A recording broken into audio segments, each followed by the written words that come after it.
O ateísmo não é uma expressão de inteligência. Não há pessoas que são mais brilhantes e por isso se afastam da religião ou sequer da noção de Deus, e outras pessoas mais limitadas. Se existe uma regra no mundo, essa regra diz com clareza: há idiotas ateus e idiotas crentes. Há gente brilhante, ateia, e há gente brilhante, crente. Logo, o ateísmo não tem relação com a inteligência. Também não tem aparentemente uma relação clara com a felicidade. Apesar de que muitas pesquisas indicam que alguns elementos de pertencimento, como família, animal de estimação, carreira bem-sucedida, grupo religioso, costumam reforçar laços sociais, e esses laços sociais podem ser importantes para que você se sinta mais feliz, por exemplo. Porém, é importante dizer, se fosse pelo laço social, você poderia constituir um excelente grupo de amigos ateus ou fundar até um grupo de debates ateus. Logo, não vamos buscar fora essa justificativa. Não foi o estudo que me tornou ateu. Pelo contrário, eu vim a conhecer grandes autores que negavam a existência de um Deus causador de tudo, bem depois de começar a duvidar da existência desse Deus. Então, como me pediram um tom mais pessoal, vamos lá. Eu nasci no seio de uma família católica. Minha mãe, de origem luterana, se tornou católica. Meu pai era muito religioso e até o fim da sua vida ele continuou lendo a Bíblia todos os dias e indo à missa com grande frequência, inclusive sempre que podia, a missa diária. Meu pai era muito religioso e muito institucional. Minha mãe era muito religiosa, um pouco menos institucional. Fui colocado em um colégio católico, um colégio de freiras franciscanas, onde fui exposto a uma sociabilidade que passava pela religião. Missa, confissão, primeira comunhão, grupos de oração, retiros anuais. Desde aquilo que era na época a 7ª série, 8ª série e assim por diante, fazíamos retiros todos os anos, 2 ou 3 dias em uma casa de retiros, pregado por um padre, e nós então fazíamos missas comunitárias, havia muita emoção. A religião estava no meu mundo e eu me tornei muito religioso. Desde muito cedo fui encantado pela arte religiosa. Por vezes eu já disse em entrevista que observar no fim da tarde de sexta-feira, a luz entrando pelos vitrais da capela do Colégio São José, e aqueles lindos vitrais iluminados com uma luz, e a irmã Luísa tocando o órgão e cantando, era uma parte da experiência de Deus. Deus estava na beleza também, estava na sociabilidade, estava em uma prática litúrgica, estava na capacidade de ir à missa, de rezar o terço, de ler vidas de santos e de aprender muito sobre religião. Eu queria ser melhor e eu queria me transformar para uma pessoa melhor. E comecei a refletir qual seria a melhor forma de servir a Deus. E essa forma me pareceu, já no primeiro ano de faculdade, quando eu já tinha ingressado na faculdade de História, eu larguei a faculdade para entrar na Companhia de Jesus. Eu quis ser religioso, eu quis ser padre. E na Companhia de Jesus tive excelentes experiências, nenhum trauma. Há pessoas melhores e piores entre os religiosos, como há melhores e piores na sua família e na minha. Como há melhores e piores na universidade ou no trabalho. Não tenho nenhum trauma específico, tive excelentes professores e devo muito do que eu sou e muito do meu conhecimento a boas freiras e bons padres cultos que me ensinaram muito. Eu sou sempre grato a isso. Lentamente, durante a Companhia de Jesus, e lentamente à medida que eu aprofundava meu conhecimento, vinha um incômodo pessoal e, de novo, meu, não seu, e nem de nenhuma outra pessoa. Eu começava a achar que eu estava falando sozinho quando eu estava na capela rezando. Eu começava a achar que aquela experiência de oração não tinha ninguém escutando.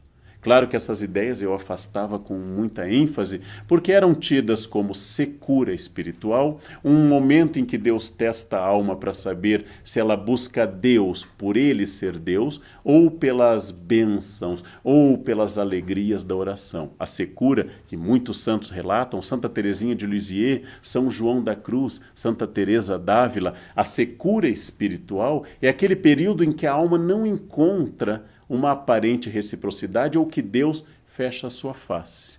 Na poesia espanhola do século de ouro, São João da Cruz definiu como a noite da alma. Santa Teresinha ficou famosa por essa secura. Reza, reza, reza. E parece que não encontra consolo. Aquela consolação que, no caso de alguns santos, como Inácio de Loyola, provocavam tantas lágrimas de alegria que o médico chegou a dizer a Inácio que ele ficaria cego se ele não parasse de ter tanto choro durante a oração. Aquela alegria que muitos religiosos genuinamente sentem quando se sentam e abrem o seu corpo e a sua alma para Deus e parece que estão na presença de Deus, sentem essa consolação e se sentem genuinamente felizes. É claro que eu jamais imaginei, e se eu imaginava, eu afastava, que a minha ideia de Deus fosse uma ideia de um Deus totem, aquele Deus que eu peço e se ele me atender eu acredito nele, se ele não me atender eu não acredito nele. Isto é condenado inclusive pelos religiosos. Deus não é um balcão de pedidos. Deus não é uma entidade que serve para facilitar a sua vida. Pelo contrário, muitos místicos de todas as religiões indicam que Deus dificulta o caminho do fiel para que ele cresça. Deus envia a dor para que eu cresça. Deus envia o sofrimento para que eu cresça. Porque se Deus apenas distribuísse benesses, seriam daqueles deuses tribais que desde a origem dos monoteísmos Abraão rejeitou, Moisés rejeitou. Deus, por vezes, é pedagógico com a alma, como ensinam vários místicos. Mas o meu processo começou com essa secura. E essa secura se arrastou por muitos anos. O fato de não encontrar consolo na oração não impedia que eu continuasse sendo como eu era, alguém que ajudava nas missas, alguém que tocava órgão na missa, alguém que era sacristão muitas vezes, alguém que lia o Evangelho, ou como ministro da Eucaristia, prática católica, alguém que levava a comunhão para doentes. Eu tinha todas as práticas religiosas e elas continuavam, e com elas o estudo da Bíblia, que sempre me pareceu um livro fascinante. Sempre me pareceu um livro riquíssimo, um livro com fenômenos históricos, com descrição das cidades-estado da Fenícia, por exemplo, um livro com fenômenos poéticos, algo cheio de ricas lições para eu entender a experiência do povo hebreu, mas também a experiência do Novo Testamento e dos seus 27 livros. Adorava os trechos como o livro de Jó, que eu adoro até hoje. Tinha um encanto particular pelos evangelhos, em particular Lucas e João. As cartas de Paulo, o hino à caridade contido na Epístola aos Coríntios, se me emocionavam sempre. E me emocionam, seja na Bíblia ou quando Renato Russo canta Monte Castelo. Ou seja, era uma experiência existencial. A arte sacra sempre me seduziu. Ícones, canto gregoriano, literatura religiosa. Eu dizia na época e digo até hoje que sem a religião você não entende grande parte da cultura ocidental. Você não entende o que é uma catedral, não entende o que é Divina Comédia, você não entende nada disso. Não entende sequer as metáforas literárias, como, por exemplo, Machado de Assis escreve Esaú e Jacó. Afinal, uma dupla de irmãos que na Bíblia brigam bastante. Ou seja, era uma experiência muito grande, mas junto com a secura uma percepção de que tudo que estava nos evangelhos e no Antigo Testamento, nos livros religiosos, era expressão de uma época. Uma expressão rica, mas expressão de uma época. A posição sobre a mulher, a posição sobre o poder do homem, a posição sobre sexualidade e casamento, a posição sobre o poder do homem dentro do casamento, eram expressões de uma época. Não ruim, apenas uma época. Ruim aos olhos de hoje, em que tantos debates sobre igualdade de gêneros nos trazem outra posição.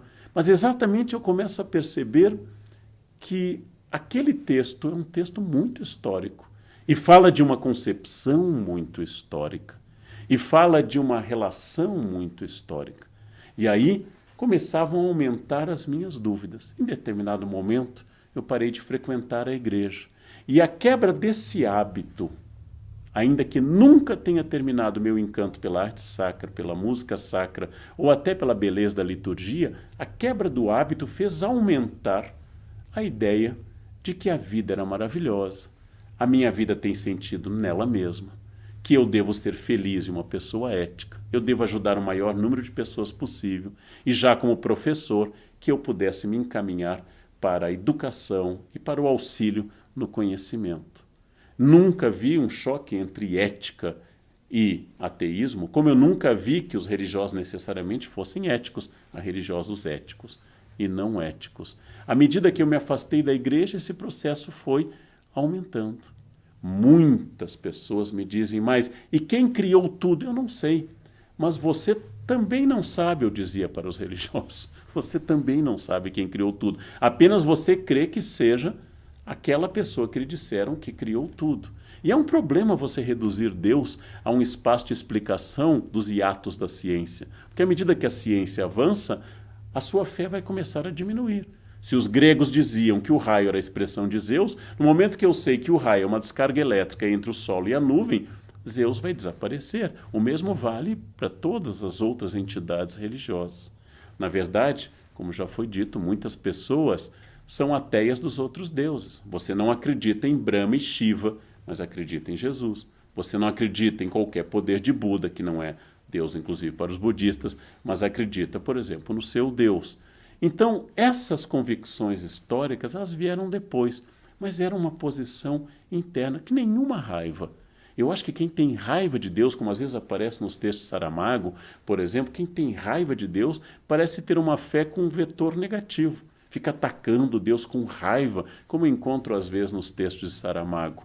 Mas como eu posso ter raiva se eu de fato estou convencido que as coisas que existem são as que eu vejo? Mas eu não vejo tudo, e eu não vejo todas as coisas ao mesmo tempo. Há muita coisa a ser descoberta. A natureza contém mistérios, mas o fato de eu não conhecer esses mistérios, eles não torna cada um desses mistérios incognoscível, ou seja, impossível de ser conhecido. Apenas fala da minha limitação atual. Eu não sei explicar, porque não sou da área, o que é o Big Bang, mas talvez saibamos em breve mais do que os cientistas já sabem.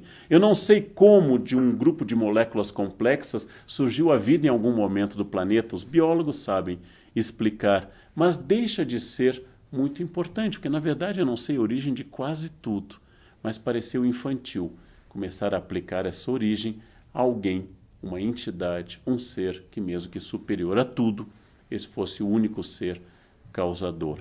A minha vida foi seguindo cada vez mais sem essa explicação.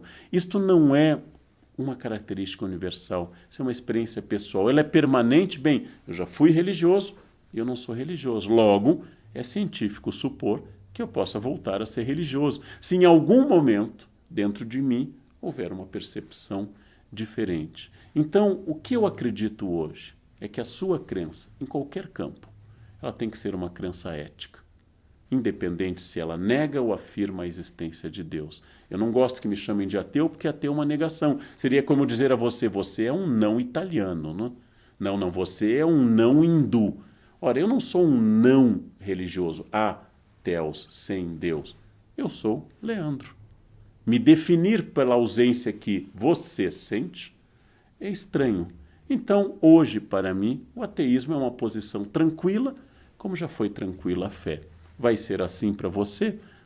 Aprofunde, leia bastante, se for o caso, e tente achar a sua posição. A única coisa que é essencial é o respeito, a posição de todas as pessoas, de quem profundamente acredita, de quem não acredita, de quem é indiferente a acreditar ou não, ou simplesmente para aqueles que sequer pensam sobre isso. O importante é ser ético. E aí não importa muito para quem a sua mente se volta. Foi um prazer.